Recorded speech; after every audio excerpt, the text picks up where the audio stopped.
said yes when I wanted to say no, I don't want to do that. He became physically violent with me.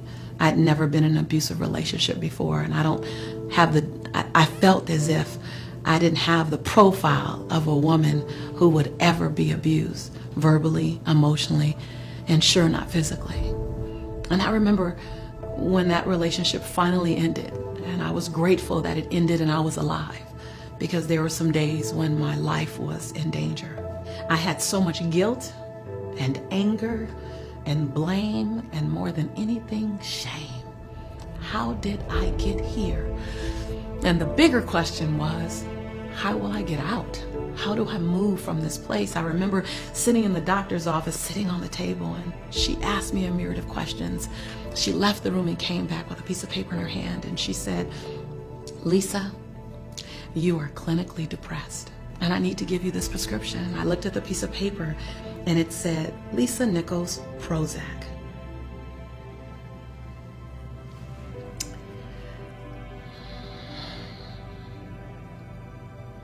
I didn't see that level of sad coming. I think when sad comes, you don't know it's coming. It's one little circumstance, another missed moment where you don't speak your mind, another moment when you don't say what's on your heart, another moment when you say yes and you really wanted to say no, another moment when you just put everyone else in front of you. And here I was in the doctor's office, clinically depressed. I asked my doctor, could I do something before I fulfilled the prescription? Could I try something else? Because when she said I was really, really sad, what I realized was that I had just forgot who I was.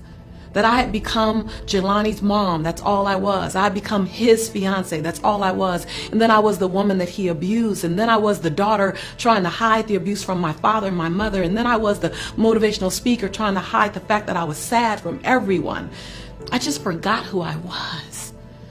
And so I asked her, can I have 30 days to just discover me again? And I did 3 things. 1, I put affirmations all around my house, reminding me who I was. You are an unrepeatable miracle. You are beautiful in your own right. You deserve healthy love. You are a child of God. Everywhere I could look in my house was a post-it note reminding me of who I was. I read scriptures and I read words that showed me my birthright. And then every day I got in the mirror and I completed 3 sentences. I looked in my eyes and I said, Lisa, I'm proud that you, and I found 7 things to celebrate Lisa for. And the second sentence was, Lisa, I forgive you for. And I found 7 different things to cut the shackles of blame, shame, guilt, regret, and anger around. And I said, Lisa, I commit to you that. And I made 7 different commitments to myself every day for 30 days. And when I went back to the doctor, I was completely ready to take the prescription and fill it if I needed to. And I shared with her. She asked me question after question after question again. And then at the end, she goes, I have 2 questions for you, Lisa. I said, what? She said, what have you been doing for the last 30 days? And can I use it with other patients? Because I had found my way back to me. And another moment that I'm super, super grateful for was when my daddy took me on my first date. I was 12 years old. And he took me out to a restaurant on the pier in Marina Del Rey.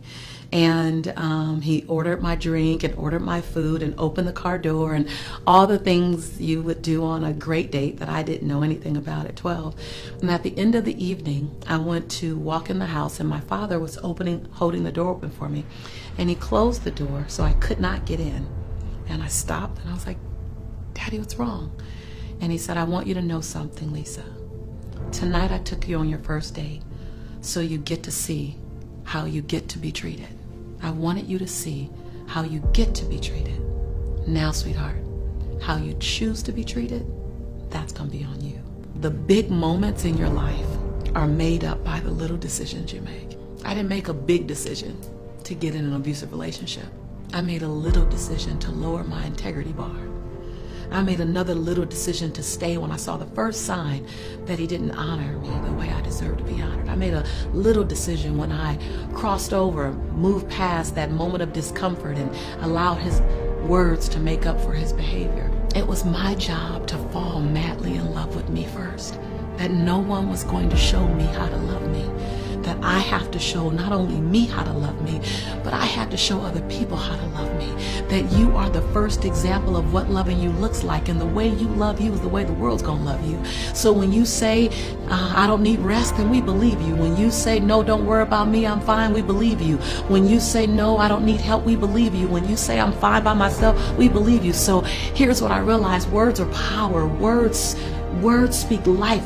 Your life is a physical manifestation of the conversation going on in your head, and it's a physical manifestation of the words that are falling across your lips. And if you want to create a better life, design a better conversation. If you want to design a better conversation, think a better thought, not about them, but first about you. And if you can feel it right now, something stirring in your soul, just that little something, you can't even describe it, then you're still in the game. It ain't over yet. It's never too late. At 20, at 40, at 55, at 75, at 88, it ain't ever too late to press reset and fall madly in love with the life that you've been given. And then you'll look up and your life is barely, then you look up and your life is barely recognizable. I'm a girl from South Central LA, living between the Harlem Crip 30s and the Rolling 60s. Had 3 fights a week to get home from school. Got kicked out of college. I was considered academically challenged. I'm functionally dyslexic still. I wear everything as a badge. I'm fine with it. I'm not successful in spite of it. My success is beautiful because of it. I'm that woman who was on government assistance. Okay. I'm that woman who got out of an abusive relationship. Okay. But I'm also that woman who's authored or co-authored 7 bestsellers. I'm also that woman who's the CEO of a multi-million-dollar business. I'm also the woman who has an international brand and touches over 30 million people a year. I'm also that woman. Don't wear the labels, and don't let the labels wear you. You're bigger than a label. I'm a woman before I'm a mother. I'm a woman before I'm a CEO. I'm a woman before I'm a daughter. I'm a woman first, all things. I'm not a hero. I want to be a she-ro. And I want to give her a chance. And I say to you as your sister, you don't think you get to press reset, you better think again. It is not over. Matter of fact, it just begun.